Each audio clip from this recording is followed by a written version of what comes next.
আসসালামু আলাইকুম। স্বাগত জানাচ্ছি হক কথা পরিবেশিত ভালো মুসলিম সিরিজে। এ সিরিজের প্রথম শিরোনাম সচেতন মুমিন। এ চ্যানেলের সকল ভিডিও পেতে সাবস্ক্রাইব করুন। একজন মুসলমানের প্রতি ইসলামের প্রথম দাবি হল সে আল্লাহর প্রতি পূর্ণাঙ্গ ও যথাযথ ঈমান রাখবে, তার সাথে মজবুত সম্পর্ক রাখবে, সর্বদা তার জিকির করবে এবং তার উপরই ভরসা করবে।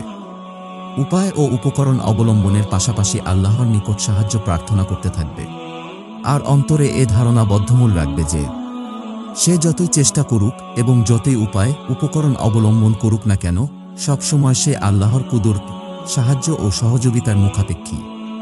প্রকৃত মুসলমানের হৃদয় জাগ্রত এবং তার চোখ খোলা থাকে।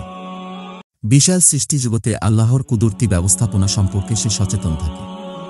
সে বিশ্বাস করে সৃষ্টিজগতের সকল ব্যবস্থাপনা এবং মানুষের সকল বিষয় আল্লাহর ইচ্ছায় সংঘটিত হয়।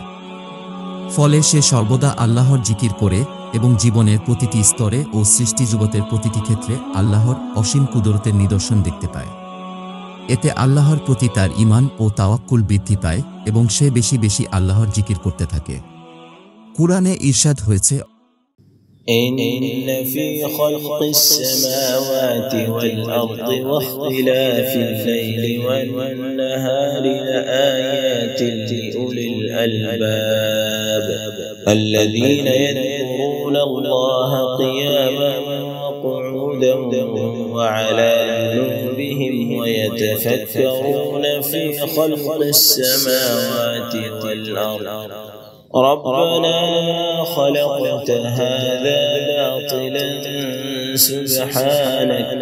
سبحانك فقنا عذاب النار। অর্থাৎ নিশ্চয় আসমান ও জমিন সৃষ্টিতে এবং রাত্রি ও দিনের আবর্তনে বোধসম্পন্ন লোকদের জন্য নিদর্শন রয়েছে, যারা দাঁড়িয়ে, বসে ও শায়িত অবস্থায় আল্লাহকে স্মরণ করে এবং আসমান ও জমিন সৃষ্টির বিষয়ে চিন্তা গবেষণা করে। তারা বলে, হে আমাদের রব, এসব আপনি অনর্থক সৃষ্টি করেননি, সকল পবিত্রতা আপনারই।